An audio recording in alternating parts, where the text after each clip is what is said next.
Hi friends, welcome back to my YouTube channel. ಹಾಗೆ ನಾನಿವತ್ತು ನಿಮ್ಮ ಜೊತೆ ಶೇರ್ ಮಾಡ್ತಾ ಇರುವಂಥ ವಿಡಿಯೋ ಬಂದು ರವಾ ಫಿಶ್ ಫ್ರೈ ಯಾವ ರೀತಿ ಮಾಡೋದು, ಅದು ಕೂಡ ಈಸಿಯಾಗಿ ಮನೆಯಲ್ಲೇ ಮಸಾಲವನ್ನು ರೆಡಿ ಮಾಡಿ ಯಾವ ರೀತಿ ಫಿಶ್ ಫ್ರೈ ಮಾಡೋದು ಅಂತ ಹೇಳೋದನ್ನು ನಾನು ನಿಮ್ಮ ಜೊತೆ ಶೇರ್ ಮಾಡ್ತೀನಿ. ಹಾಗೆ ಈ ನನ್ನ ವಿಡಿಯೋವನ್ನು ಸ್ಕಿಪ್ ಮಾಡದೆ ಎಂಡ್ವರೆಗೆ ನೋಡಿ.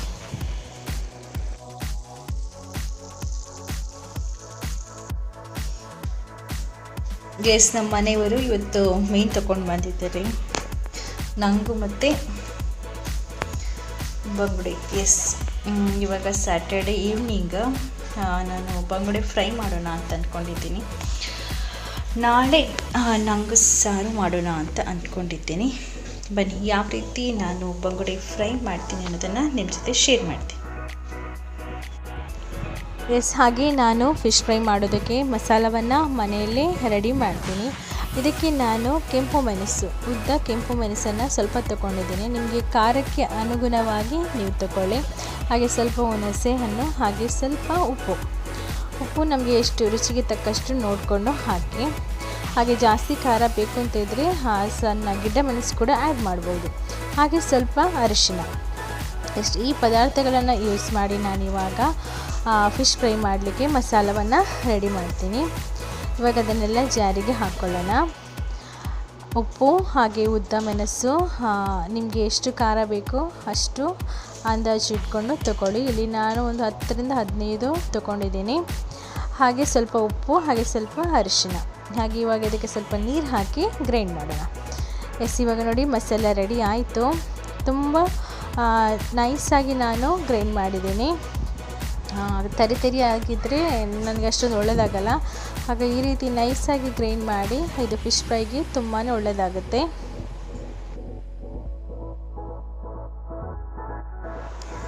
ಆಗಲಿ ತೆಗೆದಿಟ್ಟಿರುವಂಥ ಬಂಗುಡೆ ಮೀನನ್ನು ಚೆನ್ನಾಗಿ ಕಟ್ ಮಾಡಿ ಕ್ಲೀನ್ ಮಾಡಿ ಎತ್ತಿಟ್ಕೊಂಡಿದ್ದೆ. ಹಾಗೆ ಇವಾಗ ನಾನು ರೆಡಿ ಮಾಡಿರುವಂಥ ಮಸಾಲಕ್ಕೆ ಒಂದೊಂದೇ ಪೀಸನ್ನು ಚೆನ್ನಾಗಿ ಮ್ಯಾರಿನೇಟ್ ಮಾಡಿ ಇಡ್ತಾ ಇದ್ದೀನಿ. ಈ ರೀತಿ ಮ್ಯಾರಿನೇಟ್ ಮಾಡಿದ ನಂತರ ಫ್ರಿಜ್ಜಲ್ಲಿ 1ರಿಂದ 2 ಗಂಟೆ ಇಟ್ಬಿಡಿ.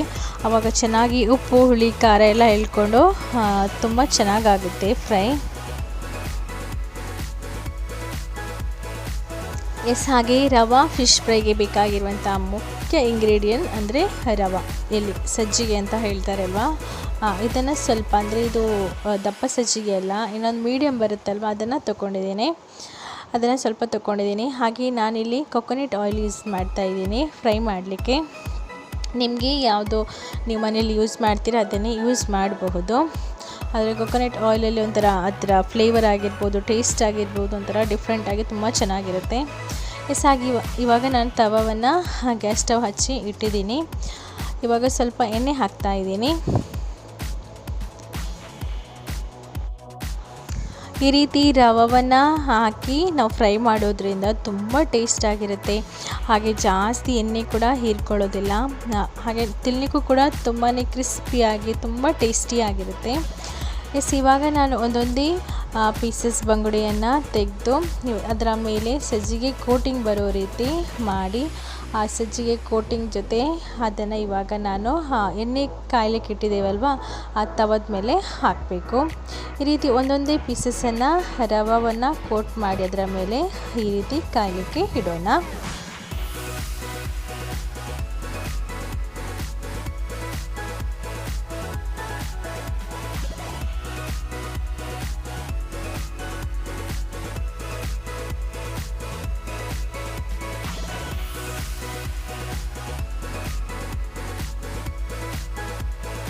ಹಾಗೆ ಕಾಯಿಸಬೇಕಾದ್ರೆ ಸಣ್ಣ ಉರಿಯಲ್ಲಿ ಇಟ್ಟು ಕಾಯಿಸಿ. ಯಾಕಂದರೆ ನಾವಿಲ್ಲಿ ಅದಕ್ಕೆ ರವಾ ಕೋಟಿಂಗ್ ಕೊಟ್ಟಿರೋದ್ರಿಂದ ಅದು ಜಾಸ್ತಿ ಉರಿಯಲ್ಲಿ ಕಾಯಿಸಿದರೆ ಅದು ರವಾ ಸೀದೋಗುವಂಥ ಚಾನ್ಸಸ್ ಇರುತ್ತೆ. ಹಾಗಾಗಿ ತುಂಬ ಸಣ್ಣ ಫ್ಲೇಮಲ್ಲಿ ಇಟ್ಟು ಕಾಯಿಸಿ. ಹಾಗೆ ಒಂದು 2-3 ಸರಿ ಅದನ್ನು ಮಗುಚಿ ಹಾಕಿ, ಆವಾಗ ಒಳಗಡೆ ಇರುವಂಥ ಬಂಗುಡೆ ಮಾಂಸ ಏನಿರ್ಬೋದು ಅದು ಕೂಡ ಚೆನ್ನಾಗಿ ಬೇಯುತ್ತೆ.